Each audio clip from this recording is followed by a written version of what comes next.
Hi everyone. Chapter 1. The house that breathes. The gravel driveway was a jagged, uneven wound cutting through miles of indifferent Irish bogland. As the car crunched to a halt, Siobhan O'Connell didn't move. She sat behind the glass, staring at the farmhouse. She stepped out, and the wind, sharp and smelling of damp earth and ancient decay, whipped a strand of auburn hair across her face. She stood paralyzed for a heartbeat, her boots sinking slightly into the wet grit. Behind them, the road they had traveled was already invisible, swallowed by the vast, flat horizon. No distant lights, no hum of traffic, no neighborly smoke on the skyline. Just the house.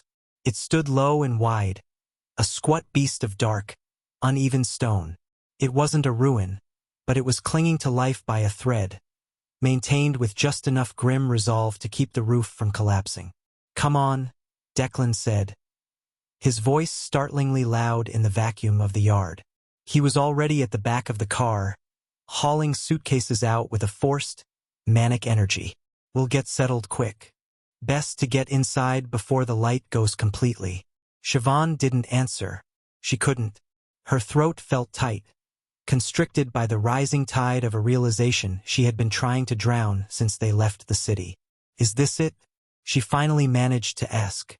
The words felt small, brittle. Declan glanced over his shoulder, a heavy trunk gripped in his hands. "Yeah, the old home place. The solid, Siobhan. It's what we need right now." "What you need," she thought, though she nodded with a performative gratitude that made her skin crawl. "I know. I'm grateful, Declan. Really. Your dad being so generous, taking us in while things are so tight, is a blessing." Behind her, a small, tentative voice cut through the air. "Mom." Siobhan turned. Owen was standing by the rear door, his small backpack strapped tight over his shoulders. His face was a mask of pale uncertainty. He looked at the house, then back at the empty land, his eyes wide with the instinctive fear of a creature that knew it was too far from the herd. "Is that where we're staying?" he asked. "For a while, love," Siobhan said, her voice softening with a mother's reflexive instinct to protect. "Just until things get sorted." The boy didn't smile. He didn't cry. He just nodded with a solemnity that broke Siobhan's heart and stayed exactly where he was, rooted to the gravel. Declan slammed the trunk shut. A sharp, violent thud that echoed across the moor. "It's fine, Owen. There's loads of space. Fields to run in once the weather clears. You'll like it. It's an adventure, right?" Owen didn't answer. He just watched his father. Siobhan finally forced her feet to move. Every step toward the dark stone porch felt like walking into a thickening medium. The air changed. It wasn't just the drop in temperature as the sun dipped below the rim of the world. It was a density, a heaviness that seemed to vibrate in the marrow of her bones. She reached for the heavy oak door. It gave way with a groan of iron hinges, swinging inward to reveal a hallway swathed in the sickly amber of low-wattage bulbs. The smell hit her instantly. It was a physical blow, faint but pervasive. It was the scent of wet wool and something deep, sweet, and rotten. The smell of a body that had stayed in one place for far too long. It was the odor of a biology that had ceased to move but refused to end. "What's that?" Owen asked, stepping in behind her and immediately wrinkling his nose, his hand flying up to cover his mouth. "Mom, it smells like the bins." "Nothing," Siobhan said, her voice pitched too high, too fast. "Just an old house, Owen. Dust and old wood." "Don't be rude." Declan pushed past them, hauling the bags. "Old place, that's all. Needs a good airing out. His character, lad." Inside, the light was dim, filtered through curtains that looked as though they hadn't been laundered since the previous century. Then came the footsteps. They were slow, rhythmic, perfectly measured. Seamus O'Connell emerged from the gloom of the far hallway. He was smaller than Siobhan remembered, his frame corded with a lean, wiry strength that seemed at odds with his age. His shoulders were slightly hunched, but there was no frailty in his movement. He moved with a terrifying precision, as if he knew exactly where every floorboard might creak, and chose to silence them by sheer will. "Declan," the old man said. His voice was like grinding stones. All right, Dad. Declan dropped the bags and stepped forward. They didn't hug. They shook hands. A brief, hard transaction of blood and duty. Seamus gestured to the woman behind him. You remember Moira Walsh? She's been coming in from the village since the change. She looks after the heavy work, the feeding, the linens, the scrub. I couldn't manage the cycle without her. Moira gave a curt, joyless nod. She wore a heavy plastic apron over her wool cardigan, and the sharp scent of bleach clung to her like a second skin. Her eyes flicked over Siobhan and Owen, as if assessing two more surfaces that would eventually need to be disinfected. I've put the kettle on, Moira said, her voice a low, raspy drone. But there's the turning to do first. The schedule doesn't wait for guests. Seamus turned his head, his gaze finally landing on Siobhan, then shifting down to Owen. His eyes were a flinty, piercing gray, the eyes of a man who spent his life looking through things rather than at them. You've come a long way, Seamus noted. We have, Siobhan replied, forcing a smile that felt like a surgical scar. Thank you again, Seamus, for having us. I know it's a lot with everything going on. Seamus didn't dismiss the thanks. He just let it hang in the air, unacknowledged. He looked at Owen for a beat too long, his head tilting slightly. And this must be the lad. Owen, usually a bold child, shrunk back, burying himself in the folds of Siobhan's coat. Yeah, Declan said, his voice booming with forced cheer. That's Owen. He's been looking forward to meeting his granda. Is that so? Seamus gave a small, jerky nod. You'll get used to it here, boy. The quiet is good for the soul. Teaches you to listen. Owen didn't answer, his eyes fixed on the old man's boots. Come, Seamus said, turning on a dime. I'll show you where things are. They followed him down the narrow hallway. The walls were lined with dark, framed photos. Landscapes mostly, bleak and unpopulated. Owen slowed his pace, tugging at Siobhan's hand. Mom, he whispered, his eyes wide. What is that smell? It's making my tummy hurt. Siobhan didn't answer this time. She couldn't lie again, not with the stench of sickness rising around them like a flood. Seamus stopped abruptly at a door. The wood was scarred, the brass handle polished to a mirror shine. This is Brid, he said. He pushed the door open. Moira stepped inside first, her movements synchronized with Seamus's. It was a practiced choreography of care and coldness. Brid O'Connell lay in the center of the room, a ghost in the flesh. As Seamus adjusted the blanket, Moira moved to the other side of the bed. With a grunt of effort and a frighteningly efficient grip, she assisted Seamus in shifting the invalid's weight. Moira didn't speak to Brid. She didn't offer a gentle touch. She treated the body like a piece of complex machinery that required regular maintenance. She checked the drainage bags and smoothed the pristine white sheets with a professional intensity that made Siobhan's skin prickle. She's dry, Moira announced to Seamus, ignoring the newcomers entirely. I'll prep the feed now. The lads, shouting won't help her digestion. Brid O'Connell was a ghost in the flesh. Her body was a series of sharp angles under a pristine white sheet. She was completely still, terrifyingly still, except for her eyes. They were wide, milky, alert. The moment the door opened, those eyes snapped to Siobhan. There was no greeting in them, only an intense, vibrating awareness. Then they shifted, tracking downward until they locked onto Owen. The boy froze. Mom. Owen's voice was a tiny, broken thing. It's all right, Declan said, though he didn't step into the room. He stayed in the threshold, his posture stiff. It's just Nana, Owen. She's resting. Stroke. Seamus said, his voice dropping into a register of reverent focus. Took her movement, not her mind. She hears everything. She knows everything. The old man stepped forward, and Siobhan watched, as his entire demeanor shifted. The stooped old man disappeared. In his place was something else. He moved to the bedside with a fluid, practiced grace. He adjusted the blanket, his fingers moving with the speed of a card sharp. He took a soft cloth and wiped a microscopic bead of moisture from the corner of Brid's mouth.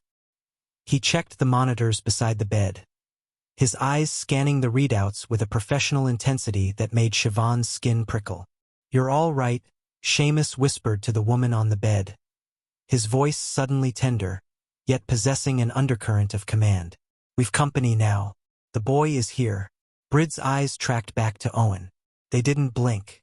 They seemed to be trying to pull the child into the bed with her. A silent, desperate reaching. Owen ripped his hand out of Siobhan's grip and stepped back into the hallway. "I don't like it," he said, his voice rising. "I don't like the smell. Mom, I want to go." "Enough." Siobhan snapped, the sharpness of her own fear leaking into her tone. She looked at Seamus, her face flushing with shame.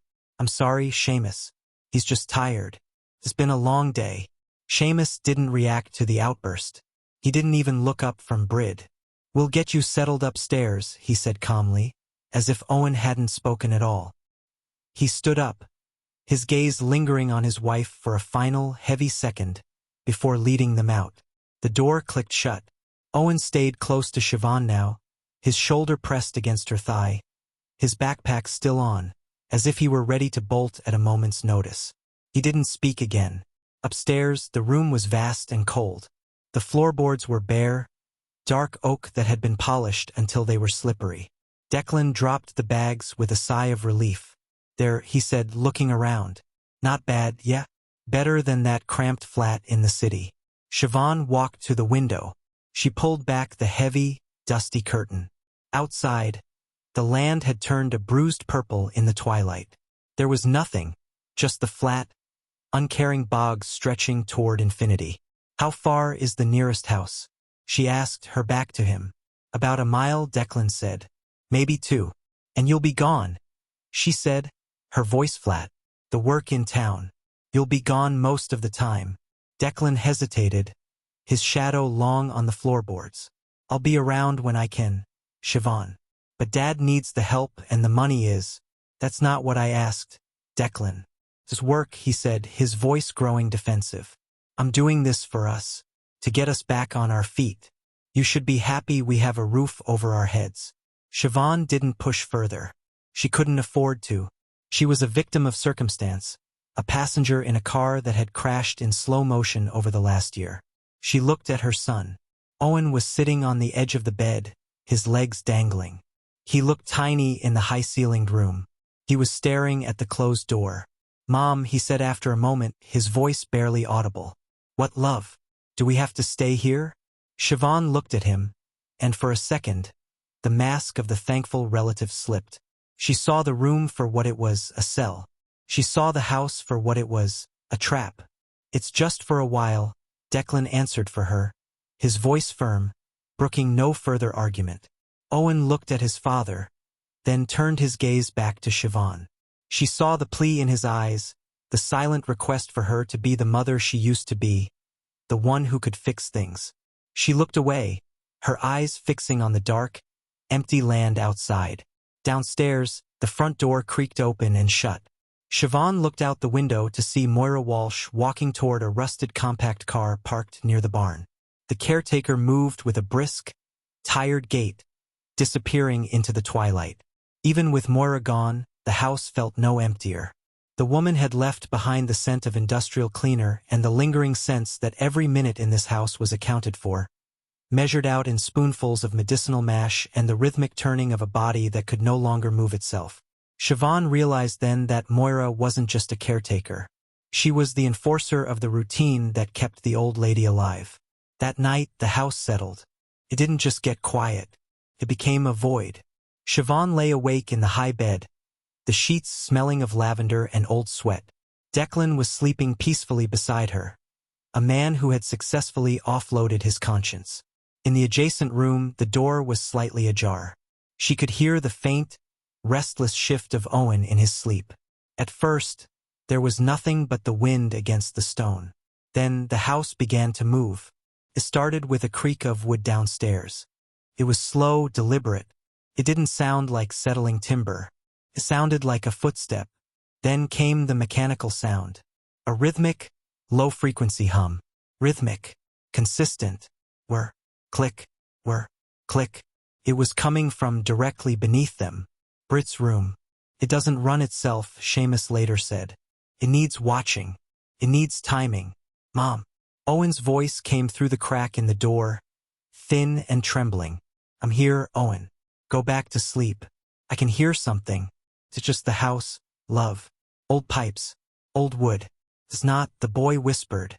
Siobhan didn't respond. She squeezed her eyes shut, trying to drown out the sound of the machinery keeping Britt O'Connell in this world. Then, a new sound joined the symphony. Breathing. It wasn't Declan's.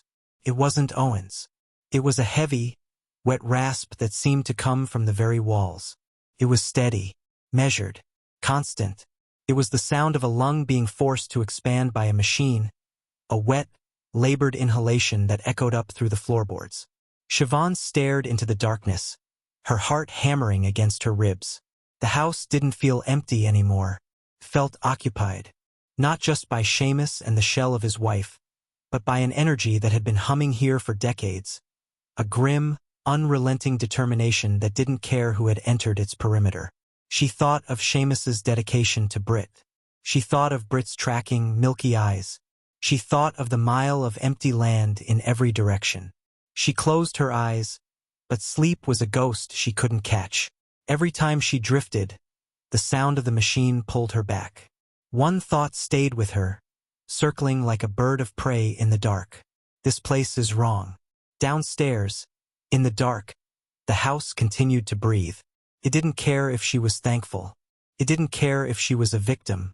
It was merely waiting for her to become part of the routine. This is just one chapter. If you want the full story, the real ending, head over to our Patreon. Link in the description box.